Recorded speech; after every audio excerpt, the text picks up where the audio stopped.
반갑습니다.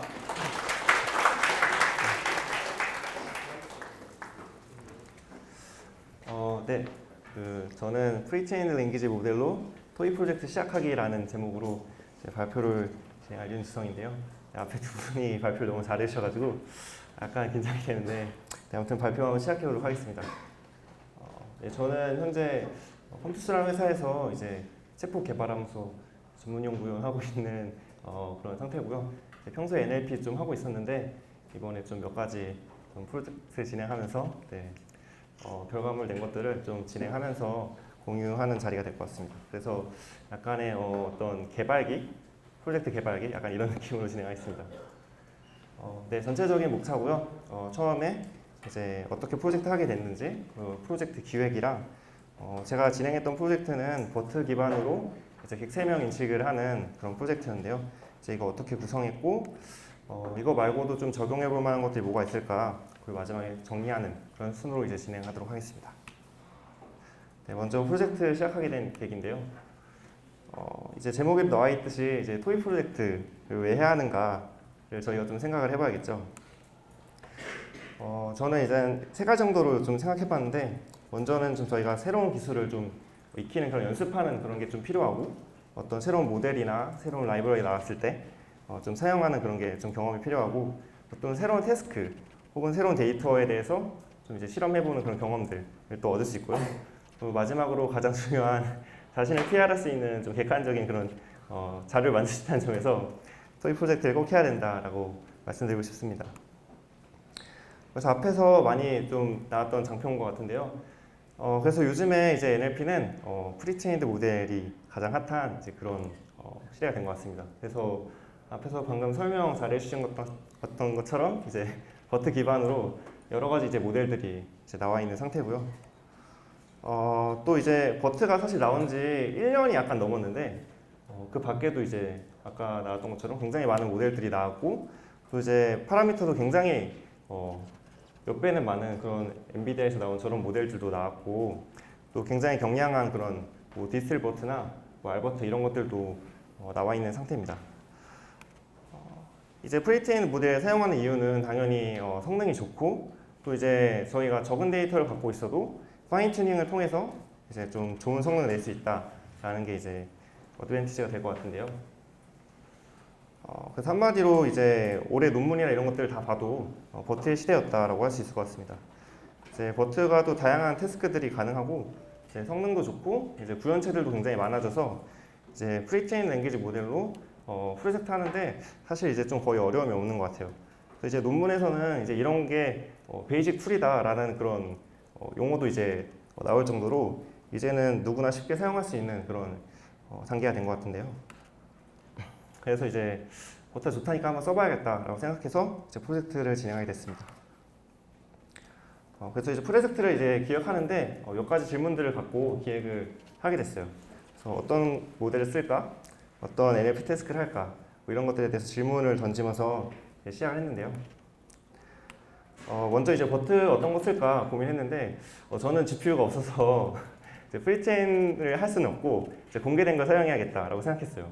그래서 몇 가지 더 있는데, 대표적으로는 이제 뭐 제가 갖고 온 거는 애트리에서 공개한 코버트랑 SKT에서 공개한 코버트가 있습니다. 이제 중간에 R이 있고 없고 차이가 있는데요. 애트리에서 이제 가장 먼저 공개를 했는데, 애트리 거는 뭐 성능도 잘 나오는 편이고 괜찮은데, 문제는 이제 협약서가 있어서 공개하려면 이제 좀 약간 어떻게 보면 저작권 이런 부분에 있어서 이슈가 있어가지고 좀 자기가 프리체인 그 랭귀지 모델로 프로젝트를 해도 좀 공개하기 좀 애매한 이제 그런 부분들이 있었고, 반면에 이제 SKT 브레인에서 공개한 코버트는 아파치 2.0 라이센스로 이제 얼마든지 좀 공유가 가능해서 저는 이제 SKT 브레인 걸로 진행을 했습니다. 이제 어떤 NLP 태스크를 할지 좀 고민했는데, NLP 태스크가 여러 개가 있는데 먼저 좀 빨간색 박스에 나와 있는 것들은 이제 버트로 충분히 이제 할 수 있는, 시도해 볼 수 있는 태스크고, 이제 파란색 박스 같은 경우에는 좀 시도하기엔 좀 부적절한 그런 태스크라고 할 수 있을 텐데요. 일단 저는 선정 기준이 일단 좀 많이 해본 건 좀 좀 약간 지양하자. 그리고 많이 해보지 않고 좀 새로운 거 아니면 약간 좀 난이도가 있는 걸 하자, 그렇게 생각했습니다. 그래서 일단 분류 문제는 좀 제외했고, 센텐스 인베딩 쪽도 해보고 싶었지만 사실 인베딩이 많이 좋아졌는데 약간 제 생각에 좀 더 좋아져야 된다고 생각해요. 그래서 인베딩이 사실 좀 난이도가 있는 태스크라서 좀 성과 내기도 어렵고 그래서 이제 인베딩은 좀 제외했고 그래서 시퀀스 태깅 중에 이제 객체명 인식, 네임드 엔티티 레코그니션을 선택했습니다. 약간의 난이도도 있고 또 결과물도 보기 좋은 것 같아서 이제 이걸로 선택을 했고요. 그래서 이제 버트로 NER을 해야겠다 생각했는데 그래서 검색을 해봤어요. 이거 많이 있나? 검색해봤는데 실제로는 많이 없어요. 그래서 제일 위에 나온 게 이제 제 거고요. 네, 실제로는 한국어로 버트 NER 한 프로젝트 많이 없어서 여기를 해야겠다 이렇게 생각하고 네, 진행했습니다. 사실 2년 전에 제가 NER을 잠깐 했었는데요. 이제 CNN이랑 바이 LSTM 기반으로 NER 태거 만들어서 이제 공개했었는데 사실 코드가 그렇게 좋은 편은 아니었어요. 좋은 편 아니었는데 사람들이 계속 꾸준히 좀 문의가 들어와가지고 이거 바꾸긴 바꿔야 되는데 하면서 계속 밀어놨다가 안 바꾸고 있었는데 아무튼 계속 이런 거 문의가 들어오고 해서 이참에 아예 백본을 버트로 바꿔서 이제 진행해야겠다고 생각했습니다.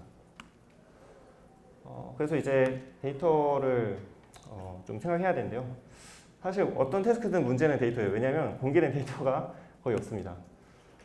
기존에 알려진 NER 데이터 셋 같은 경우에는 엑소그레인이랑 국어 정보 처리 시스템 경진대에서 NER 태스크 한 적이 있었는데 뭐 이런 데서 공개한 거나 뭐 NLP 챌린지에서 공개한 것들이 있는데 첫 번째랑 세 번째는 비공개 데이터 셋입니다. 이것도 약간 협약서가 좀 필요하고요. 뭐 NLP 챌린지에서 네이버랑 창원대에서 개최했을 때 공개한 데이터가 있는데 이거는 사실 좀 약간 부적절해요. 왜냐하면 조사가 같이 태깅돼 있어가지고 저희가 원하는 그런 성과를 내기에 약간 좀 부적절한 데이터 셋이 아닌가 생각합니다. 그래서 고민하고 있었는데 저는 약간 취미로 깃허브를 좀 눈팅하거든요. 그래서 누가 스타를 누르나 좀 봅니다. 그래서 트렌드에 쫓아가야 되기 때문에 보는데 이제 아는 지인 중에 이제 모 지인분께서 NER 데이터 스타를 딱 누른 거예요. 그래서 이제 들어가 봤죠. 그랬더니 이제 왼쪽에 있는 게 NLP 챌린지 NER 데이터인데 공개해 준 것에 감사하지만 보시면 알겠지만 태그가 있는데 조사도 같이 붙어 있어요. 그럼 딱 저희가 원하는 딱 그 단어를 뽑아낼 수 없는 거예요. 조사까지 같이 뽑히기 때문에 이건 좀 부적절하고 이번에 공개된 데이터는 딱 그 원하는 단어에만 태깅이 되어 있기 때문에 얘를 쓰면 할 수 있겠다 생각해서 데이터를 딱 발견한 순간 이 프로젝트를 해야겠다 결심했습니다. 그래서 이제 프로젝트 할 때 어떤 모양으로 결과물 낼까 좀 고민했는데요. 일단은 깃허브에 올리고 그리고 주피터 노트북 형태로 모듈화해서 이제 처음에 그냥 들어온 사람이 몰라도 문장 입력하면 NER 태그가 달린 문장에 출력될 수 있게 하자 그런 식으로 생각했습니다. 그리고 이제 프로젝트 할 때 컨트리뷰션이 있어야 될 거 아니에요. 그래서 어떤 프로젝트든 컨트리뷰션이 있어야 되는데 제가 좀 고민해봤는데 사실 이 프리트인 랭귀지 모델이 이제 구현체가 너무 많아서 모델링적으로 봤을 땐 이게 컨트리뷰션이 없다. 별로 없다. 약간 저는 개인적으로 그렇게 판단했어요. 그래서 모델링적으로 컨트리뷰션 내는 게 가장 좋지만 그게 아니라면 전처리에서부터 어떤 시각화 그리고 이제 추론할 수 있는 인퍼런스 하는 부분까지 좀 쉽게 사용할 수 있게끔 약간 좀 A부터 Z까지 좀 작업하는 그런 레포로 공개를 하자. 이걸 내 컨트리뷰션 삼자. 약간 이렇게 좀 잡았습니다. 네, 그래서 이제 이렇게 기획하고 전체적인 일정을 좀 생각해 봤어요. 그래서 맨 처음에 개인적으로 제가 예상했을 때는 일단 전처리가 오래 걸린다. 왜냐면 이제 NER를 예전에 해봤기 때문에 그 태그를 이렇게 뽑아내서 이제 다시 시퀀스 레이블로 바꾸는 부분에서 좀 시간이 걸려서 전처리가 좀 오래 걸릴 것 같고 모델링은 아무튼 버트를 쓰긴 쓰니까 이거 좀 붙이고 CRF 붙이고 이런 거 하다 보면 좀 걸리겠지 하고 전 개인적으로 약간 평가를 좀 소홀했습니다. 그냥 보여주면 된다 이렇게 생각했는데 실제로 이제 진행하면서 느낀 거는 역시 전처리는 중요하고 모델링도 비슷했는데 가장 중요한 건 평가였다 그런 생각을 했어요. 왜냐면 아무리 프로젝트를 잘해도 평가가 없으면 사람들이 안 믿어요. 이거 진짜 한 거 맞는지 안 믿더라고요. 그래서 열심히 해서 딱 보여줬는데 평가했어 했는데 약간 말문이 막히더라고요. 그래서 나중에 좀 평가를 좀 보완하는 이제 그런 시간이 있었는데요. 네, 그래서 이제 어떻게 진행했는지 좀 발표해 보겠습니다. 전체적으로 이제 데이터랑 모델링, 학습, 추론, 목표가 어떻게 나왔는지, 평가나 시각화 이런 순으로 진행하겠습니다. 네, 데이터고요. 파싱이 가장 중요한 파트인데요. 일단 제가 발견했던 데이터는 한국해양대학교 자연어처리연구실에서 이제 공개한 데이터입니다. 그래서 개체명 인식 자체는 어떤 문장이 있을 때 거기에 저기 보시는 것처럼 뭐 사람 이름이나 지명이나 뭐 시간 같은 개체가 있을 때 그걸 이제 좀 추출하는 그런 태스크인데요. 저런 총 8개의 태그가 있고 저 태그들은 사실 뭐 이름이나 시간 표현, 뭐 수량 이런 쪽에 카테고리 안에 들어가 있는 그런 데이터입니다. 이렇게 데이터가 돼 있고 데이터는 제가 임의로 약간 좀 비율이 안 맞는 것 같긴 한데 23,000개의 학습셋과 1,000개의 이제 밸리데이션 셋으로 나눠서 이제 진행했습니다. 그래서 가서 다운받아 보시면 저런 이름을 갖고 있는 파일들이 나뉘어져 있고 저는 가장 밑에 있는 2개만 뽑아서 이렇게 밸리데이션 진행을 했고요. 이제 데이터가 이렇게 나와 있는데 보시면 첫 번째 문장이 맨 위에가 데이터 몇 번째 데이터고 그 두 번째 문장이 두 번째 줄이 이제 데이터의 원문, 그 세 번째가 이제 어떤 태그가 달려 있는지 이렇게 나와 있는 문장이고요. 그 밑에 이제 형태수 분석해서 태그로 달려 있는 문장이 있는데 근데 사실 저희가 여기서 주는 형태수 분석기랑 똑같은 형태수 분석기를 쓴다는 보장이 없어요. 그래서 또 게다가 버티면은 센텐스 피스를 쓸 건데 형태수가 다르게 되기 때문에 저 밑에 건 쓸 수가 없습니다. 그래서 그냥 맨 위에 걸 써야 돼요. 그래서 맨 위에 거 갖다 써서 직접 파싱해서 직접 시퀀스 레이블링 해야 되는 그런 상황이고요. 네. 그래서 이제 파싱을 해야 되는데 이 파싱 코드가 생각보다 좀 짜다 보면 더러워져서 이제 파싱하는 클래스 하나 만들어서 이제 진행했습니다. 모아서 관리하기 위해서. 네. 그래서 보시면 과정인데요. 제일 위에 모드콘 2019 행사에 오신 거 환영한다고 이렇게 행사 열립니다. 저런 문장이 있으면은 저걸 먼저 이제 센텐스 피스 같은 걸로 토크나이징 하면은 저렇게 잘립니다. 저렇게 잘리고 위에 이제 CLS랑 SAP 토큰은 따로 저희가 추가를 해줘야 되고요. 그리고 저희가 처음에 갖고 있었던 타겟 텍스트가 있다고 치면은 쟤를 결과적으로 레이블 시퀀스라고 되어 있는 저 포맷으로 저희가 바꿔줘야 되는 거거든요. 저거 바꿔주기 위해서 먼저 타겟 텍스트에서 정규식으로 이제 엔티티 단어랑 그 애니아 태그를 추출하고 그때 추출됐을 때 토큰들의 이제 스타트랑 엔드 인덱스를 저장해 놓고 소스 텍스트를 토큰화하면서 그 토큰의 위치 정보를 저장해서 그 소스 토큰의 위치가 그 저희가 뽑아놨던 엔티티 토큰의 스타트랑 엔드 사이에 있으면은 여기 그 빨간 박스 쳐 있는 저 사이에 있으면은 태그 다는 형식으로 진행했고 아마 더 나은 그런 파싱 방법이 있겠지만 저는 일단 저렇게 진행해서 바꿔줬습니다. 여기서 이제 또 이슈가 하나 있는 게 예를 들어서 노트의 제일 마지막 보시면 원래는 딱 이제 데이트를 추출했을 때 13일까지 저렇게 딱 뽑혀야 되는데 이제 토크나이징이 어떻게 되냐에 따라서 이제 1까지가 이렇게 잘려버리면 1까지가 하나의 토큰으로 나와 있으면 저걸 어떻게 할 수가 없어요. 네, 그냥 1 자르고 까지 이렇게 잘려야 되는데 저렇게 자르면 이제 어떻게 유럴렛을 어떻게 해도 저긴 정확히 이제 13일을 태깅할 수 없기 때문에 저건 사실 토크나이저 성능에 좀 디펜던시가 있고 저걸 좀 피하기 위해서는 차라리 음절 단위로 자르거나 해야 됩니다. 네, 그리고 전처리 부분인데요. 이제 문장을 벡터화 시켜야 되는데 문장을 벡터화 시키기까지 좀 NLP 파이프라인이 있어요. 되게 반복적인 파이프라인이 있는데 예를 들어서 이제 문장을 먼저 토큰으로 쪼개고 그 쪼갠 것들을 이제 토큰 아이디로 바꿔줘야 됩니다. 그 전에 이제 보캡을 만들어줘야 되고요. 그리고 이것들을 이제 또 패딩도 해주고 여러 가지 스페셜 토큰도 추가해주는 이런 과정들이 있는데 이 과정들이 맨날 반복돼요. 그래서 제가 하고 싶은 말씀은 이걸 처리할 수 있는 어떤 템플릿화된 좀 코드들이 필요해요. 대표적으로 템플릿화해야 되는 거는 이제 보캡이랑 토크나이저인데요. 개인적으로 이제 자신만의 보캡과 토크나이저 래퍼를 좀 만들어서 써야 된다라고 생각합니다. 그래서 보시면 스플릿하고 트랜스폼이 이제 토큰 아이디로 바꿔주는 걸 말하는 건데 저 두 개를 좀 같이 해줄 수 있는 스플릿 앤 트랜스폼이라는 함수 같은 걸 정의해서 저희가 한 번에 처리할 수 있게끔 저 파이프라인을 이런 것들을 이제 만드는 그런 과정이 좀 필요하고요. 이번 프로젝트에서는 이제 센텐스 피스 사용했는데 이제 저거는 이제 SKT 브레인에서 공개한 코드를 참조해서 이제 만들었고요. 대략 보캡이 이제 저런 식으로 이제 나와 있고요.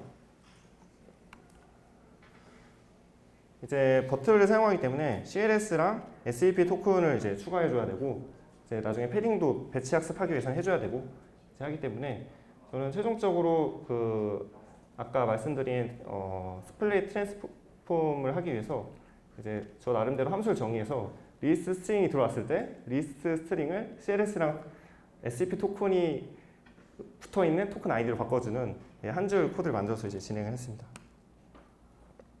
그래서 저 과정이 저 한 줄로 이제 끝나는 것이죠.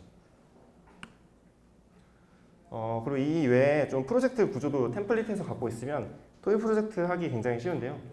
자세한 내용은 이제 Structuring Your First NLP 프로젝트라는 김보섭님이 이제 발표한 그런 발표 자료가 있습니다. 그래서 저도 저걸 보고 좀 참조해서 진행했는데 저걸 참조하시면 좀 더 자세하게 볼 수 있고 저는 개인적으로 굉장히 도움이 돼서 꼭 참조하시면 좋을 것 같습니다.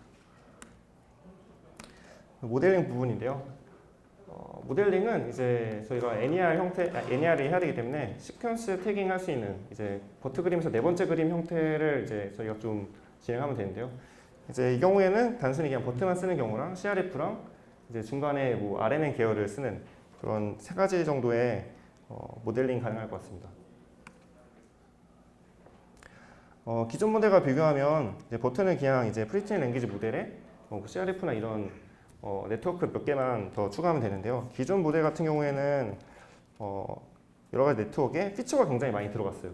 예를 들어서 뭐 워드 단위 형태소 토큰이랑 캐릭터 토큰이랑 형태소 품사라든지 뭐 여러 가지가 굉장히 많이 들어가서 좀 애니악하게 복잡했는데 버트는 그냥 이제 인베딩 자체가 좋다 보니까 꼭 저런 거 넣지 않아도 이제 성능이 그래도 괜찮게 잘 나오는 그런 장점이 있습니다.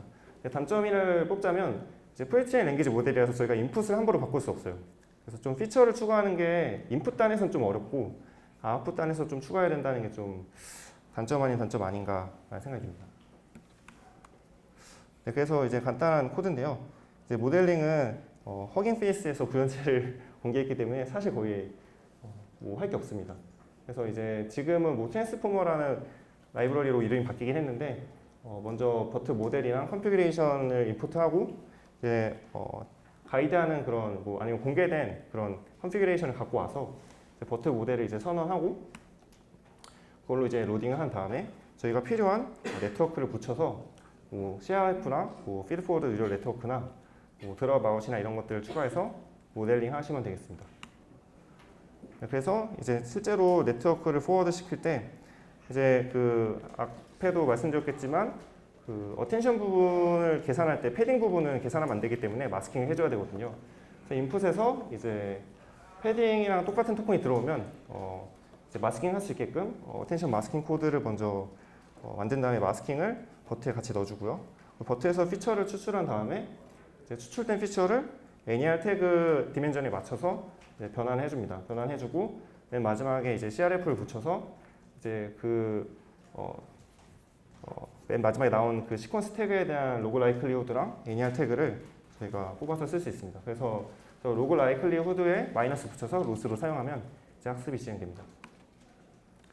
학습에 대한 내용이고요. 학습은 앞에서 나왔던 그 NLP 스트럭팅 슬라이드 보시면 이제 익스퍼리먼트 디렉토리 하나 파서 이제 관리를 하게 되는데요. 이제 저도 여기에다가 뭐 CRF 붙이거나 버트만 하거나 여러 가지 모델들 버전 넣고 이제 학습해서 진행했습니다. 그럼 진행하면은 여기서 트레이닝 할 때 뭐 히든 사이즈는 어떻게 할 건지, 뭐 패딩으로 했을 때 총 센텐스 길이 몇 수를 할 건지 이런 것들 컨피그레이션을 넣어서 관리를 할 수 있고요. 그래서 이 디렉토리 안에 한꺼번에 모델의 체크 포인트랑 이제 뭐 클래시피케이션 해야 되니까 이제 클래스의 인덱스가 필요한데 그 인덱스를 어떻게 관리할지 뭐 NER2 인덱스 뭐 저런 식으로 뭐 보캡에 대한 정보 같은 것들도 다 이 디렉토리에 넣어서 관리를 했습니다. 그리고 이제 버트를 학습해야 되냐, 파인 튜닝 해야 되는데 파인 튜닝은 좀 컨피그레이션이 좀 달라야 되지 않나 이런 생각했는데요. 이제 이것도 허깅 페이스에서 제공을 해주기 때문에 허깅 페이스의 코드를 좀 참고해서 작성했고요. 허깅 페이스가 굉장히 좀 임플멘테이션 잘하는 회사이기 때문에 그 코드만 봐도 사실 배울 게 굉장히 많이 있는 이제 그런 거라서 한번 참고해서 하시면 될 것 같습니다. 그래서 이렇게 해서 학습을 돌리면 로스가 떨어지고 이제 어큐레시가 올라가면서 학습이 잘 되고요. 네, 그래서 이제 어느 정도 학습은 끝났다고 치고 이제 인퍼런스를 해서 저희가 보기 좋게 결과를 다듬어야 되는데요. 일단 저희가 원하는 결과는 인풋 텍스트를 넣으면 이제 NER을 태깅한 텍스트가 출력되게 하는 건데요. 실제로는 아직 거기까지 안 됩니다. 왜냐면 실제로는 어떤 태그가 이제 나오는지에 대한 것만 NER 태그만 예측하는 거기 때문에 이제 실제로 넣으면은 아웃풋은 저런 식으로 이제 NER 태그가 나오는 형태로 이제 돼 있고요. 이걸 이제 좀 저희가 문장에 붙여야 되기 때문에 실제로 인퍼런스 할 때는 여기서 원래는 끝인데 따로 이제 디코딩 해주는 좀 다시 파싱 해주는 그런 과정이 좀 필요합니다. 네, 그래서 센텐스 피스에서는 띄어쓰기 같은 경우에는 이제 언더스코어는 아닌데 저게 언더스코어랑 닮은 저 토큰으로 이제 대치가 돼요. 그래서 이제 저 토큰을 뭐 띄어쓰기로 교체하고 이제 B 태그랑 I 태그가 나올 때마다 이제 좀 파싱을 해줘서 분기를 태워서 이제 결과 스트링에 이제 콘캣해서 디코딩을 하게 됩니다. 그렇게 해서 이제 결과를 보시면 이제 이렇게 나오는데요. 문장은 제가 좀 넣고 싶은 걸 넣고 뭐 예를 들어서 뭐 세 번째 문장에서 SKT 브레인에서 코버트 모델을 공개한 덕분에 이제 뭐 게트 체명 인식기를 쉽게 만들 수 있었다 이런 문장 보시면 SKT 브레인의 오거나이제이션 태그가 붙고 이제 뭐 코버트에 이제 뭐 고유 명사라는 태그가 붙고 이제 뭐 버트 CRF에도 고유 명사라는 뭐 태그가 붙고 이런 식으로 이제 결과가 나오게 됩니다. 그래서 이거는 살짝 좀 잘 나온 결과를 위주로 모아놓은 거고 이제 또 어떤 문장은 사실 태그가 좀 잘못 잡히는 것들도 있어요. 그래서 이런 것들은 좀 개선이 필요한 부분이고요. 네. 그래서 실제로 이제 결과물 중간 인풋을 보시면 인풋을 넣었을 때 이제 먼저 인풋을 토큰화하고 그리고 이제 이 인풋이 어떻게 프리디션 됐는지를 또 보여주고 여기서 파싱해서 하나의 문장으로 합치면 이제 완성이 됩니다. 그래서 이제 결과를 보시면 버트가 랭귀지 모델 기반이잖아요. 그래서 그 예전에 CNN이랑 바이 LSTM 모델 했을 때보다 오타에 사실 좀 약간 강건하다는 느낌 좀 받았어요. 저는 개인적으로. 네, 그런 장점이 좀 있었고 그리고 이제 그 이전의 모델에 비해서 피처가 별로 없는데 생각보다 잘 되네. 이제 이런 생각이 좀 있었습니다. 그리고 이제 이거는 뭐 어쩔 수 없는 것 같은데 문장 길이에 따라서 NER 결과가 좀 달라져요. 그리고 이제 영어 데이터는 이게 코버트라 그런지 좀 잘 안 되는 경향이 있었습니다. 네. 이제 프로젝트 했으면 검증을 해봐야 되는데요. 원래는 여기서 끝냈는데 이제 검증을 해야 됐습니다. 네, 이게 있어야 이제 어필이 가능하기 때문에 검증 꼭 하셔야 되고요. 네, 일단은 결과로는 몇 가지 검증하기 위해서 홀리스피케이션 리포트랑 컨퓨전 매트릭스로 좀 비교를 하려고 했습니다.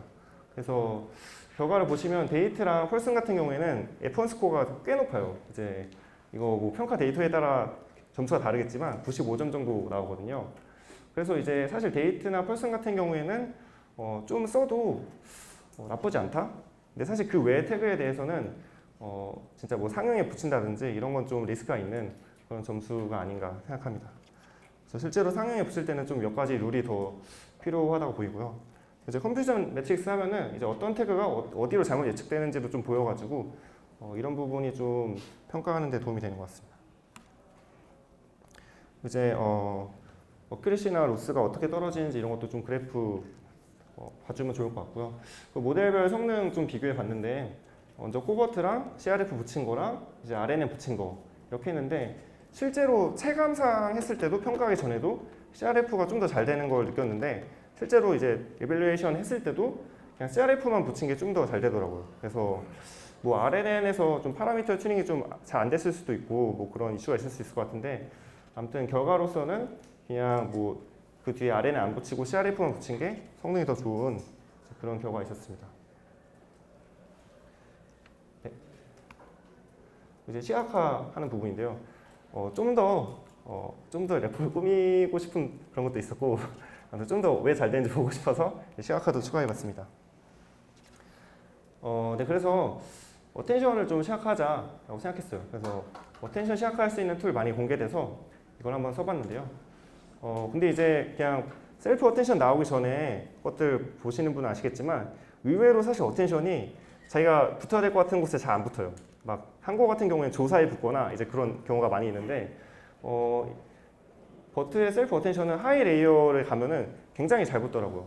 보시면 이제 뭐 서울대학교라는 엔티티라든지 뭐 이제 저기 날짜에 관련된 그런 딱 구간 같은 경우에는 저기 레이어 그가 굉장히 위에 있으면은 굉장히 어텐션이 구간을 잘 잡는 이제 그런 거 볼 수 있고, 좀 밑에 레이어 단에서는 딱 포지션 정보만 잡는다든지 좀 다르게 모양이 잡히는 걸 또 볼 수 있었습니다. 그래서 이건 좀 개인적으로 저 시각하면서 약간 좀 신기하다는 생각을 좀 했고요. 생각보다 잘 잡는 것 같아서 대신했고, 이제 거의 발표가 마무리되는데요. 그 밖에 이제 적용해 볼 만한 것들은 이제 난리 디스틸레이션 또 좀 해보고 싶었지만 하지 못했는데, 이런 부분도 좀 적용해 볼 수 있을 것 같습니다. 그리고 이제 좀 버트나 이런 모델이 무겁다 보니까 이제 하프 프리시전 같은 것들도 좀 적용해 볼 수 있을 것 같고, 이것도 예제 코드 보면은 좀 적용이 돼 있어서 할 수 있을 것 같고요. 그리고 이제 토익 프로젝트 하다 보면 항상 데이터가 부족해서 이거는 계속 좀 숙제인 것 같은데, NLP에서 어떻게 데이터 어그멘테이션을 할 수 있는가, 이제 뭐 그런 것들 좀 더 적용해 볼 수 있을 만한 것들 같습니다. 그리고 마지막인데요.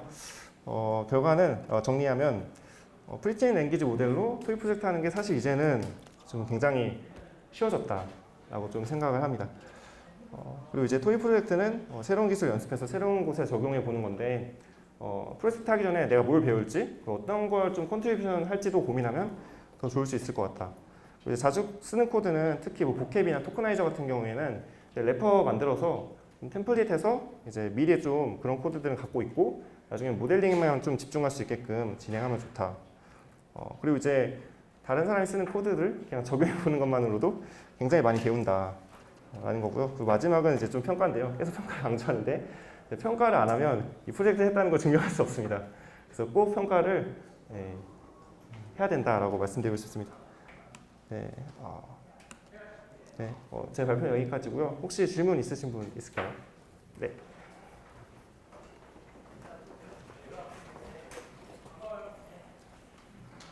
아까 전에 말씀하신 것 중에 그 Natural Language Generation이라는 표현이 있었는데, 네. 그게 벌트를 꼭 써야 되는 이유라고 말씀을 하셨잖아요. 네, 그쪽 부분은 사실 버트를 좀 쓰기에 적절하지 않은? 적절하지 않다. 예. 그 이유가 뭐예요? 그 제너레이션이라는 게 정확히 뭘 표현해요? 보통 제너레이션 태스크 같은 경우에는 좀 최근에 나온 논문들은 좀 다르긴 한데, 이제 기존의 패러다임은 인코더 디코더로 시퀀스 투 시퀀스로 제너레이션 하는 게 많았는데, 버트 같은 경우에는 그냥 인코더만 있는 모델이다 보니까 이제 사실 그 인베딩에 대한 레프레젠테이션 잘 구울 수 있는데, 이제 디코딩하는 그런 아키텍처는 없는 이제 그런 부분이어서, 굳이 하려면 버트에 디코더를 붙일 수 있지만 그 디코더는 이제 프리체인된 게 아니기 때문에 그런 의미에서 이제 좀 적절하지 않을 수 있다라고 말씀드린 것 같습니다. 그리고 아까 전에 강건하다고 말씀하셨잖아요. 네. 그 부분이 정확히 뭘 의미하는 거예요? 그러니까 오타가 조금 발생해도 이제 모델이 크게 영향받지 않고 결과 잘 내준다라는 의미에서 사용한 단어였습니다. 그럼 그 오타라는 게 파라미터의 어떤 오류를 의미하는 예를 들어 타이핑할 때 뭐 약간 살짝 잘못 치는 그런 약간 좀 파워 같은 그런 것들을 말씀드린 것 같습니다. 그럼 에러를 실현하는 그런 그러니까 인풋이 사실 되게 깔끔한 문장이 아니어도 그래도 생각보다 택을 잘 잡을 수 있는 모델의 그런 특성을 갖는다라고 말씀드릴 수 있을 것 같아요.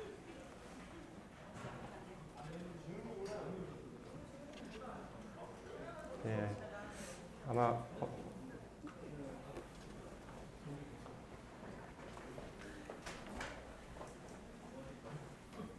일단 좀 아까 하신 작업을 통해서 엄청난 인내를 하시면서 무난히 시간을 보내신 것 같은데, 혹시 그 데이터를 하신 거 완료된 데이터를 혹시 오픈이 되어 있는 건지 궁금하고요. 두 번째로는 네. GPU 없이 파인튜닝 하신 것 같은데 맞으신가요? GPU를 쓰긴 썼습니다. 네.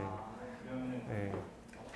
CPU만으로 파인튜닝 가능한지 여쭤보고 싶었던 거예요. 네. 그럼 GPU 파인튜닝 하실 때 혹시 얼마나 시간 걸리셨는지 궁금해요. 파인튜닝 자체는 사실 어큐레시나 이런 거 굉장히 빠르게 올라가고요.